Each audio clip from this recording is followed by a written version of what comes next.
Good morning అండి. ఈరోజు అమ్మ వాళ్ళ ఇంట్లో 5th డే. ధృవి అలా చూసేయండి. కారంతో తిన్నా సరే అమ్మ వాళ్ళ ఇంట్లో ఉంటే ఆ హ్యాపీనే వేరని చెప్తారు కదండి పెద్దవాళ్ళు. అదైతే 100% నిజమేనండి. ఇక నా లైఫ్లో నేను చూసిన కొంతమంది వ్యక్తుల గురించి అయితే చిన్న ఎగ్జాంపుల్ చెప్తానండి, వినండి.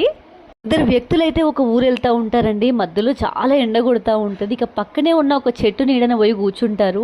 మంచిగా ఆ చెట్టు నీడన కూర్చొని విశ్రాంతి తీసుకొని హ్యాపీగా పడుకొని లేచిన తర్వాత ఒక వ్యక్తి అడుగుతాడు, ఇదేం చెట్టు, దీనికి ఏం కాయలు కాస్తాయి, అవి తినొచ్చా అని అయితే అడుగుతాడండి. ఆ పక్కన ఉన్న వ్యక్తి అయితే ఏమంటాడంటే, దీనికి ఏ పళ్ళు పండవు, ఇది అసలు దీని చెక్క దేనికి పనిచేయదు, ఇది ఉన్న చెట్లలో పనికిరాని చెట్టు అంటే ఇదే అని చెప్తాడండి.